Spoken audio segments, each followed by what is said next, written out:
차가운 모텔 방 안에서 누군가의 소중한 숨결이 서서히 멎어가고 있는 참혹한 순간에 범인의 머릿속은 온통 기름진 삼겹살을 구워 먹고 싶다는 기괴한 식욕으로 가득 차 있었습니다.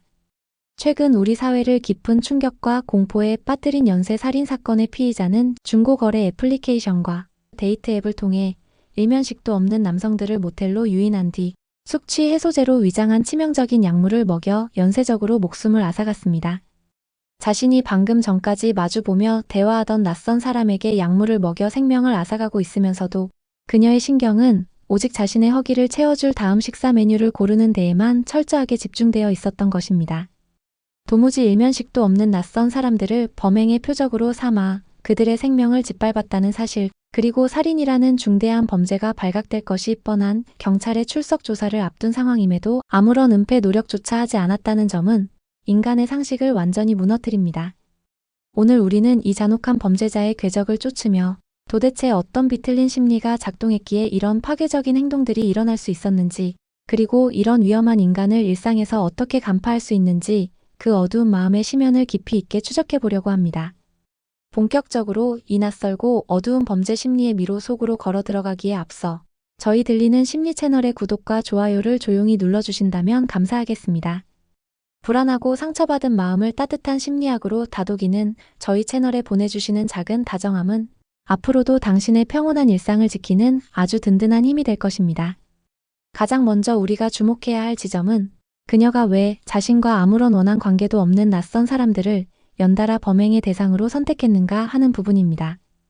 놀랍게도 그녀는 이미 학창시절부터 20대 초반에 이르기까지 타인의 물건을 상습적으로 훔치는 도벽 문제를 지속적으로 일으켜왔던 것으로 알려져 있습니다.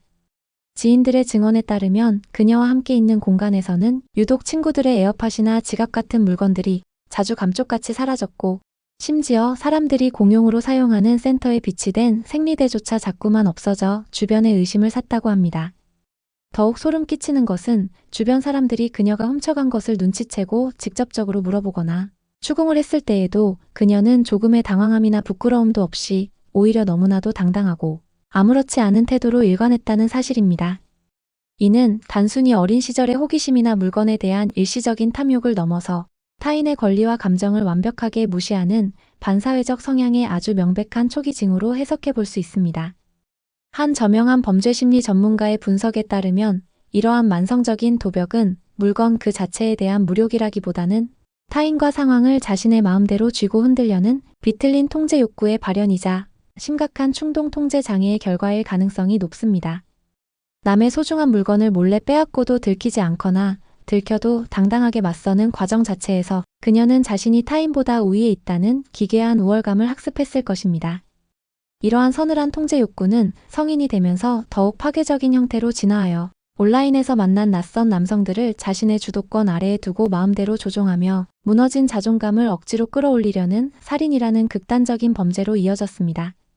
결국 타인의 생명과 존엄마저 언제든 빼앗아도 되는 가벼운 소모품으로 치부하는 끔찍한 사이코패스적 성향으로 자라나게 된 것입니다.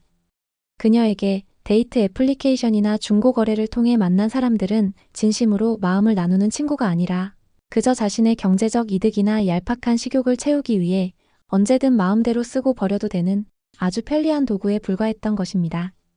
더욱 기이하고 소름 돋는 사실은 그녀가 범행 이전에 챗GPT를 통해 약물의 치명적인 위험성을 이미 꼼꼼하게 검색해서 정확히 알고 있었으며, 심지어 또 다른 사건으로 인한 경찰의 출석 조사를 바로 눈앞에 두고 있는 압박감 속에서도 이 모든 참극을 태연하게 저질렀다는 것입니다. 보통의 일반적인 범죄자라면 경찰의 수사망이 좁혀오거나 조사를 앞둔 상황에서는 극도의 두려움과 스트레스를 느끼고 어떻게든 자신의 흔적을 지우거나 범행을 멈추기 위해 필사적으로 은폐를 시도하는 경향이 있습니다. 하지만 그녀는 방금 전까지 함께 있던 사람이 죽어가는 현장을 모텔방에 고스란히 방치해둔 채 13만 원어치의 배달 음식을 시켜 먹고 또 다른 남성에게 항정살이 먹고 싶다며 태연하게 연락을 취하는 등 자신의 범죄 사실을 숨기려는 최소한의 조율조차 하지 않았습니다. 이는 자신이 저지른 행동이 머지않아 불러올 끔찍한 파국과 처벌을 머릿속으로 전혀 예측하거나 계산하지 못하는 심각한 미래 조망 능력의 상실을 보여주는 아주 전형적이고도 서늘한 장면입니다. 미국의 한 저명한 뇌과학 연구팀의 분석에 따르면 이처럼 극단적인 반사회적 성향을 가진 사람들은 뇌에서 미래를 계획하고 행동의 결과를 예측하는 전두엽의 기능이 심각하게 손상되어 있어 장기적인 위험을 회피하는 능력이 사실상 마비되어 있을 가능성이 높습니다. 그들의 뇌는 오직 지금 당장 눈앞에 있는 1차원적인 쾌락, 즉 당장 기름진 고기를 입에 넣고 싶다는 맹목적인 식욕이나 당장 내 손에 들어올 몇만 원의 현금에만 격렬하게 반응할 뿐 내일 당장 경찰에 체포되어 감옥에서 평생을 보내야 한다는 거대한 현실적 공포는 전혀 체감하지 못하는 것입니다. 챗GPT를 통해 사람이 죽을 수도 있다는 사실을 분명히 활자로 확인하고도 그것을 멈추어야 할 위험한 경고음으로 받아들이기는커녕 오히려 자신의 범행을 더 쉽고 번거롭지 않게 완성해줄 효율적이고 편리한 지식으로만 활용해버린 것도 바로 이처럼 텅 비어버린 인지적 결함 때문입니다. 이러한 인지적 결함은 그녀가 보여준 기괴한 식탐과도 아주 깊게 맞닿아 있습니다. 반사회적 성격 장애를 극단적으로 지닌 사람들은 뇌에서 공포와 불안을 처리하는 편도체의 기능이 저하되어 있어 누군가에게 치명적인 해를 가하는 순간에도 심장 박동의 변화 같은 생리적인 동요를 거의 느끼지 못하는 경향을 보입니다. 보통 사람이라면 누군가 쓰러지는 참혹한 현장 앞에서 극심한 구역질을 느끼며 입맛을 완전히 잃어버리겠지만 그녀의 뇌는 어떠한 양심의 가책이나 스트레스도 느끼지 않았기에 범행 직후에도 평소처럼 배고픔을 느끼고 삼겹살을 찾을 수 있었습니다. 나아가 타인과 깊은 정서적 교감을 나누지 못하는 그들은 내면의 거대한 빈자리를 치킨이나 항정살 같은 극도로 자극적인 기름진 음식으로 무자비하게 우겨넣으며 아주 1차원적인 도파민의 쾌락으로 채우려는 강박적인 보상 심리를 여실히 드러낸 것입니다. 그렇다면 이토록 평범하고 다정한 일상의 가면을 쓰고 우리 곁에 숨어있는 서늘한 사람들을 우리는 일상 속에서 어떻게 미리 간파하고 안전하게 피할 수 있을지 찬찬히 살펴보겠습니다. 일면식도 없는 낯선 사람에게 다가가 친절을 베풀며 밥을 얻어먹고 뒤에서는 생명을 앗아가는 이들의 끔찍한 이중성을 단번에 완벽하게 꿰뚫어 보기는 참으로 어려운 일이지만 관계 속에서 흘려보내는 미세한 파음들을 통해 우리는 그 위험한 징후를 조심스럽게 감지해낼 수 있습니다. 가장 먼저 눈여겨보아야 할 강력한 징후는 바로 아주 사소한 일상적 상황에서 타인의 고통이나 불편함에 대해 전혀 공감하지 못하고 오히려 이를 철저히 이용하려는 기생적인 태도입니다.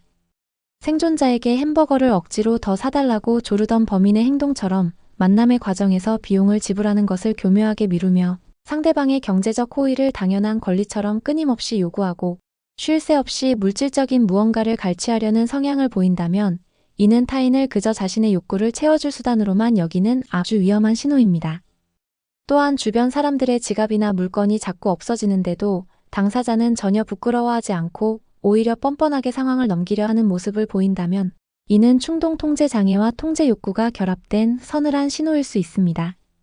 여기에 더해 자신의 이득이나 순간의 위기를 모면하기 위해 아주 자연스럽고 태연하게 거짓말을 반복하는 병적인 성향 역시 반드시 경계해야 할 중요한 특징 중 하나입니다.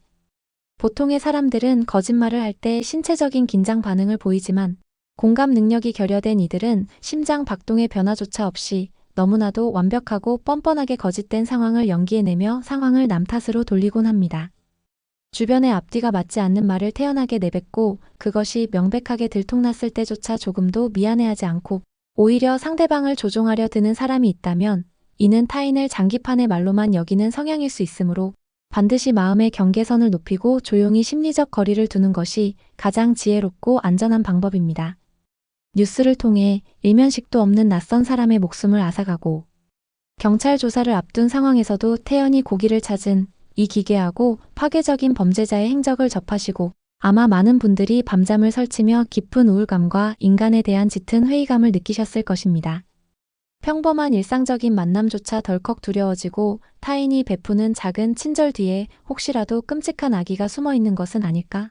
끊임없이 주변을 의심하게 되는 그 무겁고 팍팍한 마음은 결코 당신이 남들보다 유난히 예민하거나 사회성이 부족해서 생겨난 옹졸한 증상이 아닙니다. 그것은 오히려 타인의 아픔에 깊이 공감할 줄 아는 따뜻한 마음을 가졌다는 증거이자 위험한 세상으로부터 나를 안전하게 지키기 위해 뇌가 정상적으로 울려주는 고마운 비상벨일 뿐입니다.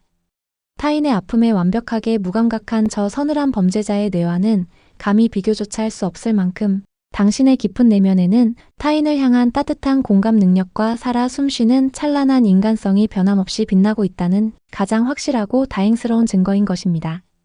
세상에는 이처럼 인간을 그저 자신의 얄팍한 식욕이나 무력을 채우는 도구로만 소비하는 극단적인 사이코패스들도 분명 존재합니다. 하지만 누군가의 다정한 인사를 의심 없이 받아들였던 피해자들의 그 맑고 선한 마음들이 결코 어리석거나 세상 물정 모르는 것으로 폄하되어서는 안 됩니다. 세상의 아주 어두운 틈새로 스며든 비정상적인 악의가 잠시 우리를 속이고 절망에 빠뜨렸을 뿐, 우리가 일상 속에서 서로를 둥글게 믿고 다정하게 기대며 살아가는 그 평범하고 따뜻한 연대의 마음이야말로 이 험난한 사회를 끝내 버티게 해주는 가장 단단하고 위대한 힘임을 우리는 잊지 말아야 합니다. 오늘 우리는 도무지 이해할 수 없는 끔찍한 연쇄 살인 사건의 개요를 시작으로 기이한 식욕의 이면에 숨겨진 심리적 작동 기제와 과거의 뻔뻔한 도벽, 그리고 경찰 조사조차 전혀 두려워하지 않는 서늘한 인지적 결함을 찬찬히 살펴보았고, 일상에서 이런 위험한 신호를 어떻게 알아채고 나를 안전하게 보호할 수 있는지에 대한 실질적인 조언도 함께 나누었습니다. 오늘 이야기를 들으시면서 혹시 일상 속에서 누군가의 행동을 보고 본능적으로 이상함을 감지했거나 서늘한 이질감을 느꼈던 경험이 떠오르셨다면 아래 댓글창에 편안하게 나누어 주시면 좋겠습니다. 나와 내 주변 사람들의 마음을 안전하게 지키는 데 도움이 될 수 있도록 이 영상을 소중한 분들과 가볍게 나누어 주시기를 바라며, 다음에도 따뜻하고 유익한 심리 이야기로 찾아올 테니 들리는 심리 채널을 꼭 다시 찾아주시면 감사하겠습니다.